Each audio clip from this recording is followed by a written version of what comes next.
अस्सलाम वालेकुम खातून हज़रात, मैं हूँ इसरार अहमद कसान। मुख्तलिफ चीज़ें चल रही हैं, बड़ी इंपॉर्टेंट डेवलपमेंट्स हैं, लेकिन सबसे पहले क्विकली मैं आपको 2 डेवलपमेंट्स ज़रा जो इंटरनेशनल हैं, ज़रा आपको बता दूँ। एक तो ये है कि जो यूक्रेन वाले मामला चल रहे हैं, उसमें अमेरिका को तकरीबन आप समझ लें कि शिकस्त हो चुकी हुई है। अब सिर्फ उसका ऐलान बाकी है और उन्होंने अपनी जो स्ट्रैटेजी है, उसको चेंज कर दिया है। ऑफेंसिव से डिफेंसिव पे आ गए हैं और बेसिकली उनको ये पता चल गया कि ये जंग हम नहीं जीत सकते। और इसी वजह से उन्होंने यूक्रेन के प्रेसिडेंट को भी बता दिया है कि अब वो वाली फंडिंग जो है वो आप जो एक्सपेक्ट कर रहे थे, वो अब उस तरह की फंडिंग आपको नहीं मिलेगी। और रूस ने आपको पता है कि पिछले दिनों में ये कह दिया था कि हम बातचीत के लिए तैयार हैं, लेकिन उसकी शराइत हमारे ऊपर होंगी, हम तय करेंगे। और उसका मतलब ये था कि जितना टेरिटरी वो ले चुके हुए हैं, उसको तस्लीम किया जाएगा कि ये रशियन टेरिटरी है। तो इस लिहाज से आप देख लें कि ये जो फातेह होता है, वही अपनी टर्म्स जो है वो डिक्टेट करवाता है। सेकेंडली, जो फ़लस्तीन का इश्यू चल रहा है, उसके ऊपर आपको पता चला होगा कि जो नेतन्याहू हैं, इनका जो वज़ीर-ए-आज़म है इसराइल का, उसका एक प्लान सामने आया है कि पूरे के पूरे गज़ा को खाली करवाया जाए और पूरे के पूरे गज़ा को फ़लस्तीनियों से आज़ाद करवा के उनको बिल्कुल वहाँ से निकाल के तो एक ऐसी जगह जो है उनके कब्ज़े में आ जाए जो उनको चाहिए है। और इसलिए वो अपने तमाम जो उनके दोस्त हैं, वो तमाम ममालिक को ये कह रहे हैं कि फ़लस्तीनियों को यहाँ से निकलवाएँ और निकलवाने में हमारी मदद करें और इनको आप अपने-अपने मुल्कों में ले जाएँ, जो-जो इनके दोस्त ममालिक हैं वो भी, और यूरोपियन यूनियन और अमेरिका जैसे जो ममालिक हैं वो भी। तो ये उनका प्लान नज़र आ रहा है। ये उन्होंने क्नेसेट में अपनी जो मुख्तलिफ कमिटीज़ हैं उनके साथ बातचीत की है और उधर से ये लीक हुआ है। अब देखते हैं इसके ऊपर क्या होता है। हमें बड़ा ही इसमें देखना पड़ेगा, ट्रस्ट बट वेरीफाई वाली बात होगी कि हमें इसको वेरीफाई करते रहना चाहिए। बाकी जो नेशनल डेवलपमेंट्स हैं, डोमेस्टिक डेवलपमेंट्स हैं, उनके ऊपर बात करते हैं और इन तमाम उमूर पे गुफ्तगू करने के लिए हमारे साथ लाहौर से तशरीफ़ रखते हैं साबिक चेयरमैन पाकिस्तान साइंस फाउंडेशन जनाब डॉक्टर फरीद मलिक साहब। डॉक्टर साहब अस्सलाम वालेकुम जी। सलाम जी, सलाम। बहुत शुक्रिया डॉक्टर साहब। एक तो ये है कि बड़ी इंपॉर्टेंट डेवलपमेंट ये हुई है कि कम से कम बड़े ही दिनों के बाद जो एक क्लाउड कह लें कि छाए हुए थे जो इलेक्शंस के ऊपर, वो कोर कमांडर्स कॉन्फ्रेंस में ये सामने आई है बात कि फौज ने ये तय कर लिया है कि वो सपोर्ट करेगी इलेक्शन कमीशन को सिक्योरिटी वाइज। और उन्होंने कहा कि फोर्थ कमिंग इलेक्शंस जो है, अगरचे उसमें डेट नहीं दी, लेकिन फोर्थ कमिंग इलेक्शंस जो है उनके बारे में कहा गया कि जी हम तमाम तर जो सिक्योरिटी की जिम्मेदारियां वो पूरी करेंगे। तो ये बड़ी इंपॉर्टेंट डेवलपमेंट्स है। साथ साथ फजलुर रहमान जो है और नवाज शरीफ जो है वो कोशिश कर रहे हैं भागने की इलेक्शन से। ये सारी सूरत जरा डिस्कस करते हैं। मुझे बताएं कि ये कोर कमांडर्स कॉन्फ्रेंस के एलामिया को आप कितनी इंपॉर्टेंस दे रहे हैं जी?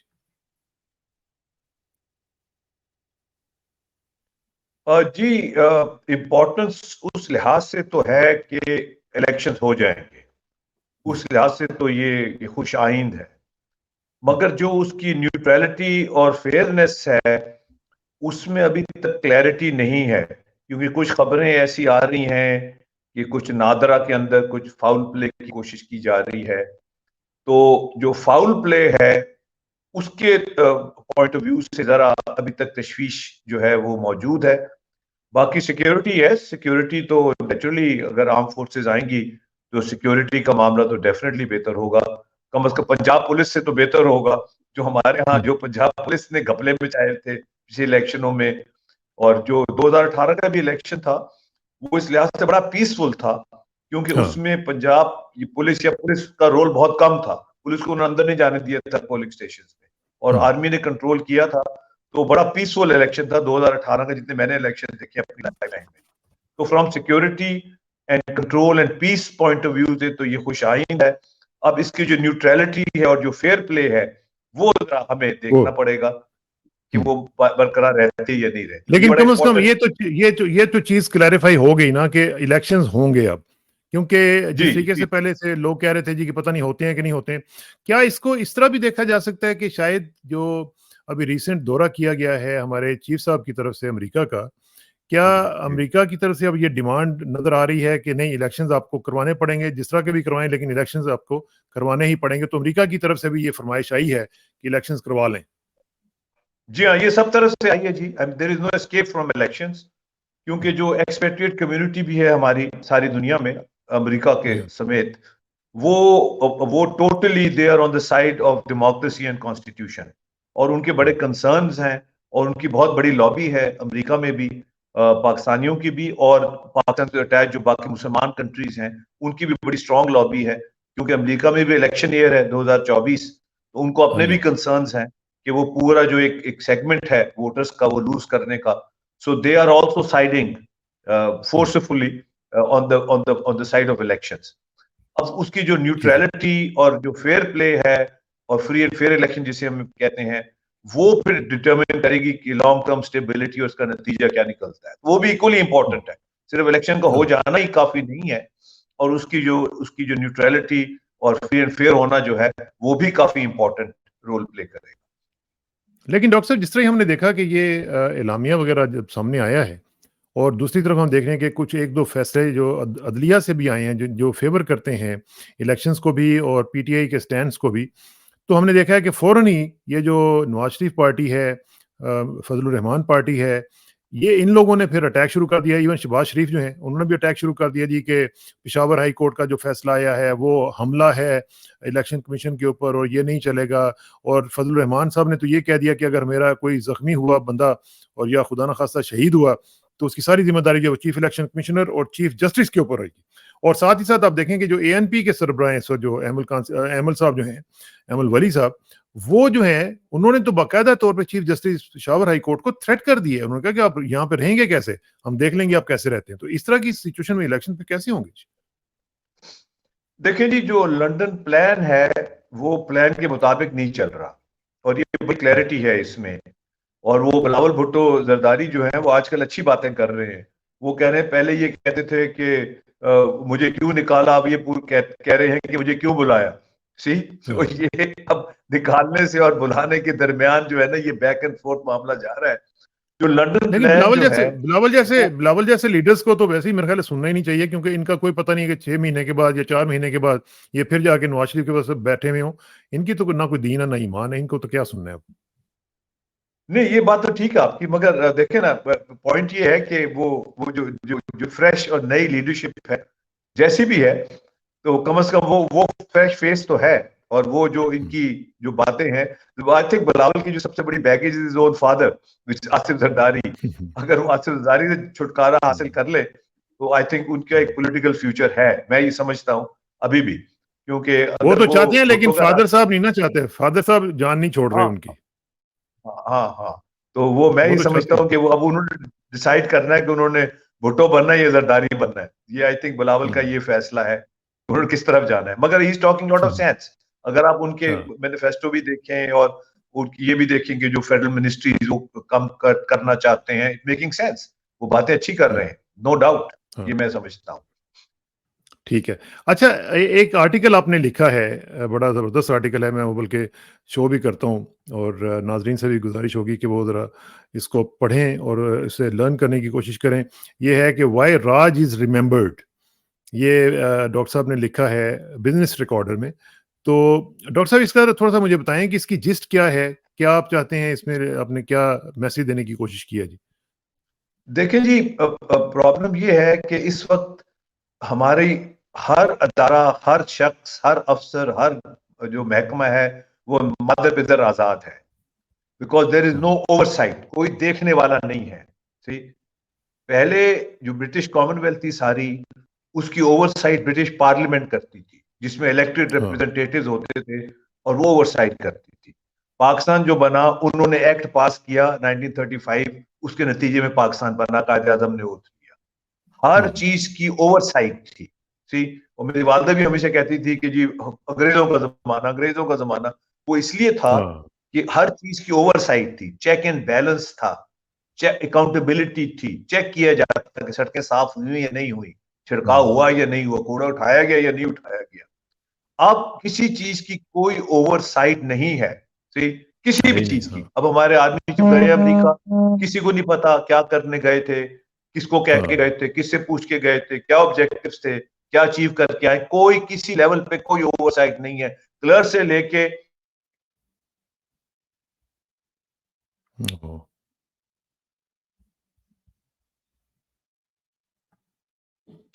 ये कुछ गड़बड़ हुई है और डॉक्टर साहब के साथ जो राब्ता है वो मुनक़ता हुआ है, लेकिन कोशिश करते हैं कि दोबारा से उनको लिया जाए और देखते हैं कि वो कितनी देर में आ सकते हैं।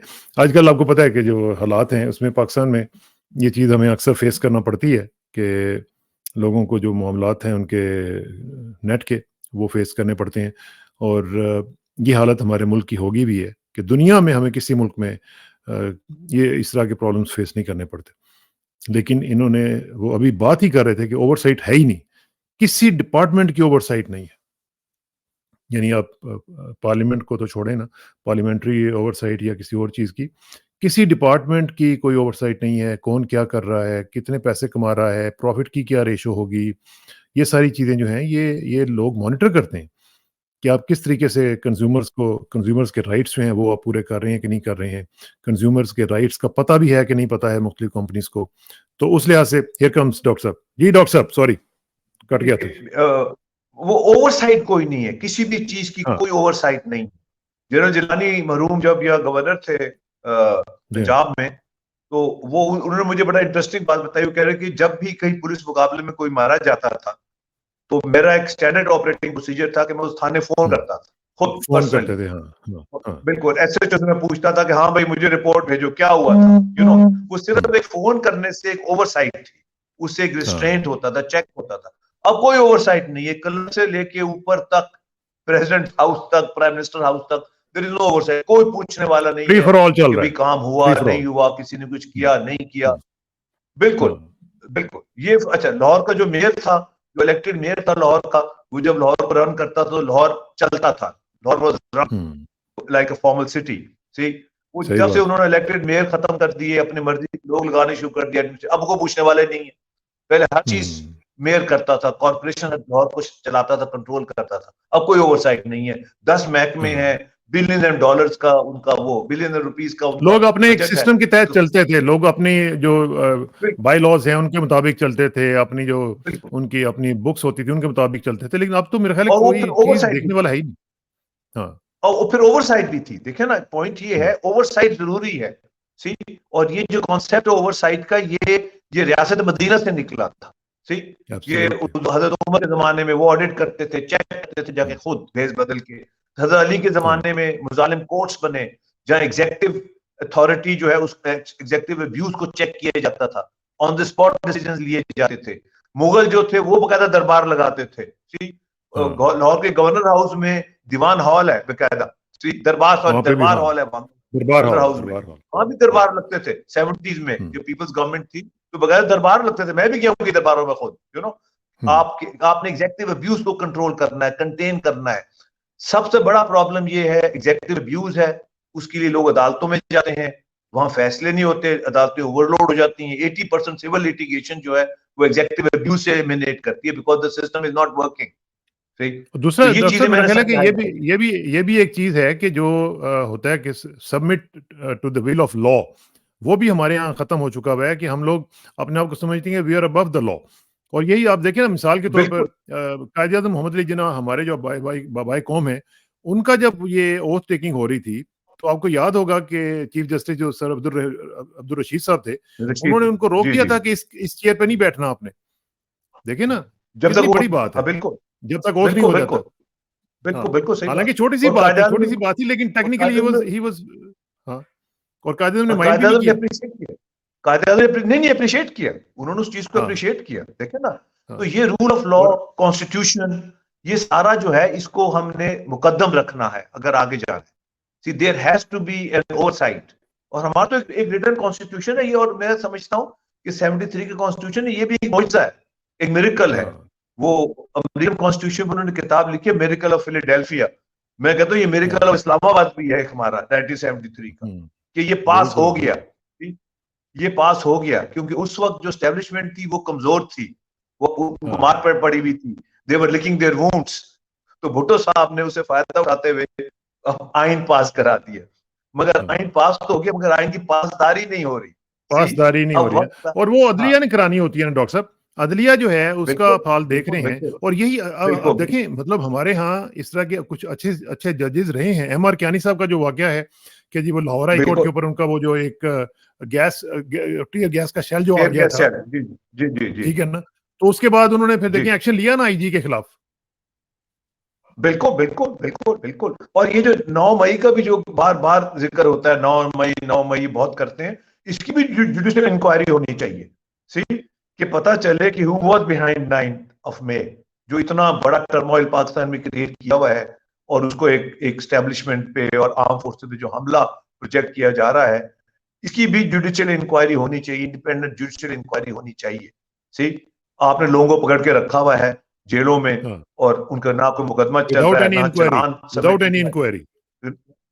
हाँ, विदाउट एनी इंक्वायरी, देखे ना। और जो हाँ, ये कोर्ट करते हैं, कैपिटल हिल का अटैक था वहां अमेरिका में प्रेसिडेंट ट्रंप के जमाने में, उनकी बकायदा जी जी जी इंक्वायरी हुई, और वो सिविलियन जी लॉज के जी, तहत उनके खिलाफ सारे केसेस चले। ठीक है, वो केसेस चलने चाहिए, मतलब लॉलेसनेस सपोर्ट नहीं करनी चाहिए, but through due process of law, not without. सही बात, ये बिल्कुल सही ये, बात। ये बहुत अच्छा जी, जरूरी। आज एक एक अच्छी जो खबर वो ये आई है कि जो साइफर ट्रायल हो रहा था, जो जिसको बड़ा उन्होंने मैनिपुलेट करने की कोशिश की थी हमारे कुछ जजेस ने, और उसको स्टे दे दिया है जस्टिस औरंगजेब साहब ने, मियां गुल हसन औरंगजेब साहब ने। और उन्होंने कहा कि ये किस तरह आप ट्रायल कर रहे थे, हमने तो आपको मना किया था कि सीक्रेट ट्रायल नहीं होगा। और जिस तरीके से जी, आप कर रहे हैं कि जो पिक एंड चूज कर रहे हैं, किसी को बुला लिया, किसी को नहीं बुलाया, तो ये एक अच्छा मेरा ख्याल है कि ओमेन है कि कम से कम जो हमारी अदलिया है, पेशावर हाई कोर्ट के फैसले के बाद अब ये जिस तरह जस्टिस मियां गुल हसन औरंगजेब साहब ने कुछ जरा थोड़ा सा खड़े हुए हैं, तो इसका मतलब है कि कुछ ना कुछ जुडिशरी में अब एक सेंस आ रही है कि नहीं, हमें थोड़ा सा आगे से रेजिस्ट करना पड़ेगा। हाँ जी, बिल्कुल। जो हायर जुडिशरी है इस वक्त, आई थिंक सबसे जो कमजोर चल रहे हैं वो इस्लामाबाद हाई कोर्ट के चीफ जस्टिस चल रहे हैं। उसके अलावा जो जुडिशरी है, Peshawar high court, Lahore high court और सुप्रीम कोर्ट भी टू सम एक्सटेंट, जुडिशरी अपना रोल, जो अपनी जिम्मेदारी है, उसका एहसास उन्हें है, और वो कोशिश कर रहे हैं। मैं समझता हूं कि वो कोशिश कर रहे हैं, और ये अच्छा अच्छा खुश आइंद है पाकिस्तान के लिए। लोअर जुडिशरी अभी भी ऑन ट्रैक नहीं है, उसकी कई वजूहत हैं, मगर जो हायर हाँ, जुडिशरी है, हाई कोर्ट्स हैं, और जो इस्लामाबाद हाई कोर्ट के निकालते हुए और सुप्रीम कोर्ट वगैरह, ये आई थिंक ये अपना रोल प्ले कर रहे हैं, उनको करना भी चाहिए। देखें, जब करना रूल ऑफ चाहिए, लॉ सही। होता है तो तभी अदालतें भी चलती हैं। अदालतों की इज्जत तभी होती है जब कानून होता है। सी, और जो बिल्कुल लॉयल सही बात। मूवमेंट थी वो सारी इसीलिए चली थी कि उनको कानून खत्म होता हुआ नजर आ रहा था, इसलिए लॉयल हम्म, मूवमेंट जो है वो ट्रिगर हुई थी 2007 में, और बहुत बड़ी मूवमेंट जो हाँ, ट्रिगर हुई थी। क्योंकि लॉलेसनेस जब होगी, अदालतें खत्म हो जाएंगी, लोग अदालत को नहीं जाएंगे तो वकालतें खत्म हो जाएंगी, नहीं जाएंगे, वकीलों का बिल्कुल। वकीलों की जरूरत ही नहीं रहेगी। फिर तो हर आदमी जो है वो कुव्वत बाजू से फैसला करेगा, तो फिर और दूसरी बात यह है डॉक्टर साहब दूसरी बात जो है, जी जो इम्पोर्टेंट बात यह है कि इंटरनेशनली जो हमारा मजाक उड़ता है, हमारी अदलिया के जो जी नंबर्स हैं, आप देख लें कि उन 139 140 पे हम खड़े हुए हैं। क्या कोई जी चीफ जस्टिस इस तरह का भी आएगा जो ये समझे कि यार ये हमारे लिए बड़ी बदनामी है, कम से कम मैं अपने टेन्योर में इसको 10-15 दर्जे जो है वो मजीद बेहतर कर सकूं, तो काश कि इस तरह हो सके। देखें जी, ये बिल्कुल हो सकता है, मगर ये इसीलिए कि एग्जेक्टिव प्रोसिक्यूशन का सही होना बहुत जरूरी है। जो हमारी अदालतों में जो जो जो इंसाफ नहीं हो रहा, उसकी लैक ऑफ प्रोसिक्यूशन भी है। केसेस हाँ, प्रॉपर्ली तैयार नहीं की जाती, प्रेजेंट नहीं की नहीं जाती, किया जाता। इन्वेस्टिगेट नहीं की जाती। सी, हम्म, क्योंकि मुझे बड़ा क्लोजली तजुर्बा है, मेरे वालिद मरहूम वाज हैबिचुअल लिटिगेंट, मतलब वो हम्म, किसी चीज को जान नहीं देते थे, वो मुकदमे फौरन वो उनका अदालतों में पहुंच जाते थे, कोशिश करते थे हम्म, कि इंसाफ हो।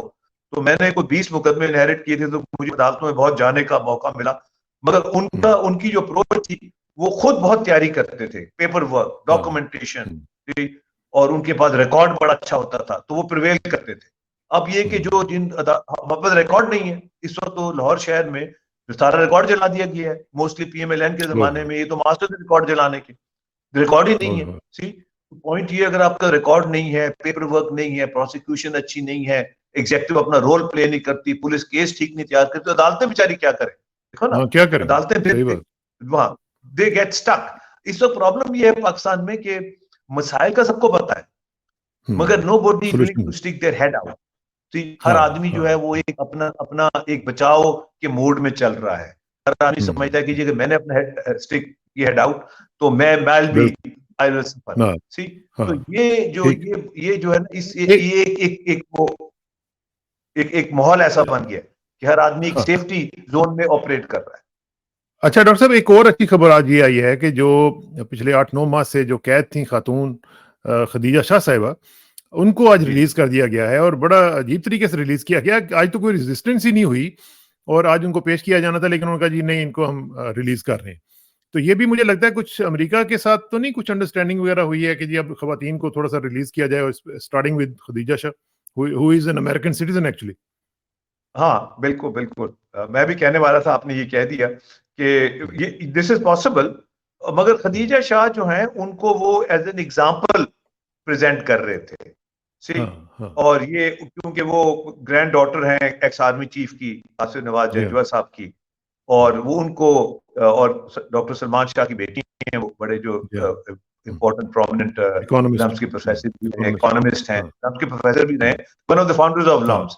तो जी, जी, तो उनको एज एन एग्जाम्पल पेश किया जा रहा था। सी और जो यहाँ भी जो जो यूएस कॉन्सुलेट वगैरह हैं लाहौर में, वो भी इन्वॉल्व थे, उनके दे वर वाचिंग वेरी क्लोजली जो उनके साथ जो हो रहा था। तो मेरा ख्याल है, आई एग्री विद यू कि हो सकता है ये हो, और उनको यहाँ तक भी उनको ले जाना उनसे बड़ी ज्यादती थी, और उन्होंने वो हाँ, किसी उसमें एक्टिविटी में डायरेक्टली इन्वॉल्व नहीं थी, मगर क्योंकि वो हम मौजूद थी, उनकी मौजूदगी से उन्होंने उसको एक एक एक एग्जाम्पल केस ठीक है, बनाया। एक और भी जर्नल साहब हैं हमारे दोस्त, उनकी बेगम साहबा एमएनए हैं, पता नहीं उनको छोड़ा या हाँ, नहीं। हाँ। तो हाँ, वो उनकी उनकी बेगम साहबा को उन्होंने, जो कहते हैं कि जी एक्स मेरा कोर्ट ख्याल है मार्शल कि जो थी। खवातीन हैं इनको अब छोड़ दें तो ज़्यादा ही बेहतर है, क्योंकि खवातीन ने मेरा ख्याल है इतना कोई गुनाह नहीं किया जितनी उनको सज़ा मिल रही है। और अभी जिस तरह आपने फरमाया कि कोई इंक्वायरी नहीं हुई, कोई ब्लेम उनके ऊपर सेट नहीं किया जा सका अभी तक, कुछ भी नहीं हुआ, कुछ फिक्स नहीं हुआ उनके ऊपर, और वो बेचारी विदाउट एनी ट्रायल वो अंदर बैठी हुई हैं 8-8, 9-9 महीनों से। तो ये बड़ी ज़्यादती है। मेरा ख्याल है इसको हमें सबको मुतालबा करना चाहिए कि कम से कम खवातीन के साथ थोड़ी-सी इज़्ज़त अफ़ज़ाई उनकी करें, उनको घरों में जाने दें बच्चों के पास। साना साहब, इलेक्शन से पहले there should be no political prisoners. Election जो एब्सोल्युटली, है वो आई सियासी एग्री विद यू। सफाई लड़ते हैं, और अगर सफाई इंक्लूडिंग द सियासी चेयरमैन सफाई पीटीआई, नहीं होगी, including Imran Khan. Absolutely election जो है वो वो सियासी सफाई लड़ते हैं। अगर आपने सियासी सफाइयों को ना लड़ने दिया, तो election by itself it shows malafide. See वो मेरा सियासी फायदा हो सफाई जाएगा। हाँ, इलेक्शन लड़ते हैं, ये सियासत के सिपाही हैं, इनको सबको छोड़ना सही चाहिए, बात। खवातीन को से पहले, उसके बाद सियासी सिपाहियों को छोड़ना चाहिए। हमारे दोस्त हैं उमर चीमा साहब, उन्होंने तो बेल के लिए अप्लाई भी नहीं किया। सी वो आराम से हाँ, जेल में बैठे हुए हैं, दाढ़ी उनकी बड़ी हुई है। सी ये पॉलिटिकल हाँ, वर्कर्स की स्पिरिट होती है। इमरान खान को भी देखें, एब्सोल्युटली। उन्होंने कोई शोर नहीं मचाया, कुछ नहीं, वो आराम से बैठे, उनको पता है कि द टाइड विल टर्न। सी तो जो हाँ, सियासी वर्कर्स हैं, जो सियासी सफाई हैं हमारे, इन्हें छोड़ना चाहिए इलेक्शन से पहले सबको। All political prisoners should be released and block, अच्छा, ये वैसे ताकि डॉक्टर वो ये साहब आप पूरी सिचुएशन को आप बड़े गौर से देख रहे हैं, बड़ी अमीक निगाह है आपकी। ये मुझे बताएं कि लाहौर में खास तौर पे रहते हुए पल्स आपकी जो है आप लोगों की चेक करते रहते हैं, तो इस वक्त लोगों के जो इथॉस है वो क्या है? क्या वो नवाज शरीफ के आने के बाद उनको बड़ा कोई एक्साइटमेंट नजर आ रही है कि नवाज शरीफ आ गया, हमारे लिए ये मसीहा बनेगा, या क्या इस वक्त माहौल क्या है लाहौर का, दीगर इलाकों का, लोग सोच क्या रहे हैं इलेक्शंस के हवाले से भी और इमरान खान के हवाले से? देखें, जो जो समझने की बात है, और ये बड़ी इंपॉर्टेंट बात है समझने की, हम्म, कि एस्टेब्लिशमेंट को सबसे ज्यादा खतरा नवाज शरीफ से है। हम्म, ये लोगों को समझने की बात है, और ये मैं वो लोगों कैसे? को समझाता हूं तो लोगों के सर एज ए सरप्राइज आता है। हम्म, नवाज शरीफ साहब से सबसे ज्यादा खतरा है एस्टेब्लिशमेंट को, बिकॉज वो एस्टेब्लिशमेंट को सबसर्विएंट करना चाहते हैं। हम्म, सी पीटीआई और ज्यादातर जो लोग हैं, वो वीकर नहीं करना चाहते आर्म फोर्सेस को, वो उनको बैरक से पहुंचाना चाहते हैं। सी नवाज शरीफ की ये ड्रीम है कि पंजाब पुलिस की तरह पाकिस्तान आर्मी भी मेरी ताबे हो, मुताहिद हो। सी वो नहीं हो सकता। 3 दफा कोशिश की जा चुकी है, 5 आर्मी चीफ से उनकी झगड़ा हुआ है। सी हाँ, वो इस वक्त भी इस्टेब्लिशमेंट नवाज शरीफ को ट्रस्ट नहीं करती, इसलिए टिकटों पे बहुत इशू हो रहा है। वो हाँ, जो टिकट भी अवार्ड हो रहे हैं, वो नवाज शरीफ साहब को फ्री हैंड नहीं है टिकट अवार्ड, क्योंकि नवाज शरीफ इलेक्शन जीतने से पहले वो कॉम्प्रोमाइज कर लेते हैं, इलेक्शन जीतने के बाद वो फिर आंखें हाँ, दिखाते हैं, क्योंकि तो ड्रीम है हाँ, ये जिंदगी की। जिस बिल्कुल। तरह इमरान खान बात करते हैं हकीकी आजादी की, वो बात करते हैं हकीकी डोमिनेशन की। सी तो हाँ, ये फर्क है, ये अंडरस्टैंड करने वाली बात है। और ये सबको पता है, एस्टेब्लिशमेंट को भी पता है कि सबसे ज्यादा खतरा वीकन करने का आर्म फोर्सेस को नवाज शरीफ है। सी अच्छा, लेकिन साथ साथ ये भी बताएं कि अगर अगर जिस तरह लोगों को ये एक इमेज और इस तरह का इंप्रेशन दिया जाता है कि भाई अगर इमरान खान को छोड़ दिया, इमरान खान वापस आ गया और फिर एक वाइड मेजॉरिटी लेके आ गया हुकूमत में, तो ये सबसे पहले अटैक करेगा एस्टेब्लिशमेंट के ऊपर, उसको वीकन करेगा और उनको नुकसान पहुंचाएगा। और जिस तरह अभी पिछले दिनों में आपने देखा होगा कि एक कॉलम निगार है, मैं नाम भी नहीं लेना चाहता उसका, वो कह रहे थे जी कि ये तो फांसियां देगा, ये तो लटका देगा, सर काट देगा। तो क्या इस तरह का सिनेरियो भी आप होता हुआ देखते हैं? बिल्कुल नहीं जी, बिल्कुल नहीं, बिल्कुल नहीं, बिल्कुल नहीं। वो इमरान खान इस मामले में बड़े क्लियर हैं और ज्यादातर लोग जो हैं, जो पीटीआई में भी और हमारी जनरेशन के ज्यादातर जो लोग हैं, ऑफ कोर्स हमें एक बहुत स्ट्रांग आर्मी चाहिए, जो हमारे हालात हैं, जो हमारी लोकेशन है, मगर इन द बैरिक्स जो उनका रोल है वो उन्होंने जरूर प्ले करना है, उसके बगैर हम चल नहीं सकते। ये तो बिल्कुल बात दुरुस्त है, मगर अगर आप उनको ओवर स्ट्रेच करेंगे, उन्हें उनसे वो काम कराएंगे जिसकी वो अहल नहीं है, ये जिसके लिए नहीं, उनकी हाँ। ट्रेनिंग नहीं है, उनकी कोई बैकग्राउंड नहीं है, कोई एक्सपीरियंस और नहीं है, मैंडेट भी नहीं है, मैंडेट भी नहीं है। मैंडेट भी नहीं है, मैंडेट भी नहीं है, और एक प्रोफेशनल एक दुनिया एक प्रोफेशनलिज्म की तरफ चली गई है। सी, और ये बड़े इंटरेस्टिंग है। बल्कि रात ही मैं एक दफा शादी पे गया हुआ था तो वहां कुछ एक रिटायर्ड जनरल साहब थे, कुछ और ब्रिगेडियर्स वगैरह भी थे। तो मैंने उनसे ये सवाल पूछा कि मैंने कहा कि आप तो आपका क्या पॉइंट ऑफ व्यू है कि will the arm forces go back into the barracks. जब मैंने उनसे सवाल पूछा तो वो थोड़े स्टन हो गए, रुक गए। मैंने कहा ये असल सवाल ये है, इस वक्त जो फैसला ये होना है कि फौज बैरिक्स में जाएगी या नहीं जाएगी, ये का फैसला होना है। जो उन्होंने मुझे रीजन और लॉजिक दी, वो उनका ख्याल ये था कि हम बैरिक्स में जा नहीं सकते, क्योंकि हम चाबी किसको पकड़ा के जाएंगे, जो हमारी रिस्पॉन्सिबिलिटी किसको दे के जाएंगे। फिर वो मुझे बताने लगे, नवाज शरीफ के बारे में बताने लगे, शहबाज शरीफ के बारे में बताने लगे, इन लोगों के सियासी लोगों के बारे में बताने लगे कि जी किसको देके जाएंगे, इनकी क्या करतूतें हैं, क्या फलाना है। मैंने कहा जी ये जो आप मुझे एग्जाम्पल्स दे रहे हैं, ये तो आपके अगेंस्ट जा रहे हैं, ये आपने क्रिएट किए हुए लोग, ये बिल्कुल, आपकी पैदावार है, इसीलिए हम चाहते हैं कि आप ऐसी गलतियां ना करें। सी, आप चले जाए, लेट द पीपल डिसाइड। सी, वो निकारा खुदा कहते हैं ना, वो आवाज खल्क को निकारा खुदा समझो। लोग चाबियां संभाल लेंगे, लोग चाबियां संभाल लेंगे और अच्छे तरीके से संभाल लेंगे। हाँ बिल्कुल, मैंने कहा आप इसकी फिक्र ना करें, सी हम चाबियां संभाल लेंगे। पहले भी हमने संभाली हुई थी, मैं जब छोटे थे तो माल रोड जो है ये 8.8 किलोमीटर है, टाउन हॉल से लेके मियां मीर के पुल तक। सी, और सारा ये जो इलाका है, यहाँ वो लोग थे जिनको तैयार किया जाता था पाकिस्तान को चलाने के लिए। सी, इल्म तालीम सबको दी जाती थी, यूनिवर्सिटीज कॉलेज सब कुछ यहाँ था। और क्योंकि मेरी पैदाइश भी उस जगह की थी, तो मैंने अपनी आंखों से सारी चीजें देखी हैं। और जो पुल के उस तरफ, मियां मीर पुल के उस तरफ जो दुनिया थी, वो एक जंगल बेयाबान था। वहां लोग पीटीओ परेड करते थे सिर्फ, और कुछ नहीं होता था वहां। कोई दुकान नहीं थी, कोई मार्केट नहीं थी, एक फोर्ट्रेस स्टेडियम था, 3 दुकानें थी, ग्लोब सिनेमा था, बस दैट वाज इट। सी, अब आपने एक बेयाबान और जंगल वाले लोगों के हवाले कर दिया मुल्क को, तो मुल्क तो तबाह होना ही था। देखे ना, और ऐसे ऐसे लोग थे, ऐसे ऐसे देखे ना, ऐसे ऐसे शाकर अली प्रिंसिपल थे नेशनल कॉलेज ऑफ आर्ट्स के, डॉक्टर नजीर प्रिंसिपल थे गवर्नमेंट कॉलेज के, ऐसे ऐसे लोग थे, ऐसे ऐसी गुफ्तगू बातचीत। आपने भी देखा होगा माल रोड पे, तो देखा ना, एक दुनिया और थी, ऐसे थे, ऐसे लोग थे, और वो तैयार कर रहे थे एक नई जनरेशन को टू टेक ओवर। मैं जब सुबह स्कूल जाता था, माल रोड पे मेरा, हम तो children of the mall road है, हमने वॉक करना स्कूल जाने के लिए, सुबह सड़क पे छिड़काव होता था, कूड़ा उठाया जाता था, ओमनी बसें चलती थी, डबल डेकरें चलती थी, कोई मसला नहीं था। Lahore was a functional city because run by professionals. एक इलेक्टेड मेयर था जो लाहौर को चलाता था, और आपने उधर से जंगल बेयाबान, जो जंगल बेयाबान था, वो आपने आबाद कर दिया, और यहाँ जो है इसको आपने चोरों के हवाले कर दिया। देखो ना, तो ये हमने तो अपनी आंखों से देखा है, यू नो। एब्सोल्युटली, बिल्कुल सही बात है जो आप बता रहे हैं कि जिस तरीके से ये मुल्क जो है वो नीचे की तरफ आया है, एक बहुत ही सैड स्टोरी है। इसके ऊपर गुफ्तगू का सिलसिला जारी रहेगा डॉक्टर साहब, इंशाल्लाह जल्दी मुलाकात होगी आपसे। Thank you very much for your time ji. अस्सलाम वालेकुम जी।